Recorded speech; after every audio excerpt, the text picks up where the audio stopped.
अजित पवार गेले आणि त्यानंतर जे राजकारणात घडलं ते फक्त एका पदापुरतं मर्यादित नव्हतं. तो एक पॉवर शिफ्ट होता आणि त्याचाच भाग म्हणून सुनेत्रा पवार महाराष्ट्राच्या पहिल्या महिला उपमुख्यमंत्री झाल्या असं अनेक जणांचं मत आहे. पण हे काही अचानक घडलेलं नाही आहे.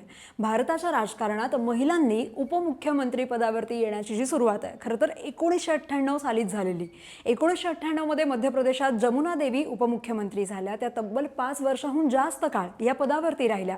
2003 साली राजस्थानमध्ये कमला बेनीवाल या उपमुख्यमंत्री झाल्या. 2004ला पंजाबमध्ये राजिंदर कौर भट्टल यांनी उपमुख्यमंत्रीपद स्वीकारलं आणि पुढे त्या मुख्यमंत्रीही झाल्या.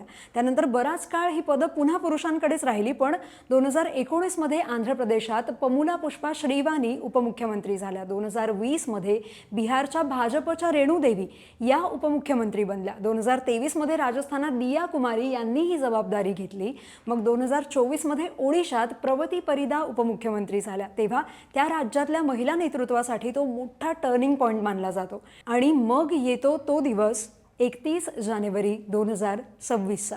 महाराष्ट्रात सत्ता रिकामी झाली, निर्णय घ्यायचा होता आणि त्यातून सुनेत्रा पवार महाराष्ट्राच्या पहिल्या महिला उपमुख्यमंत्री झाल्या. उपमुख्यमंत्री पदासोबतच त्यांच्याकडे एक्साईज म्हणजे उत्पादन शुल्क, क्रीडा आणि अल्पसंख्याक विकास ही खाती देण्यात आली. म्हणजे थोडक्यात हे केवळ सहानुभूतीचं राजकारण नाही तर थेट प्रशासनातली जबाबदारी आहे. 1998 ते 2026 अवघ्या 8 महिला उपमुख्यमंत्री. संख्या कमी आहे पण प्रत्येक वेळेला परिस्थिती गंभीर होती आणि प्रत्येक वेळी महिलांनी ती जागा भरून काढली.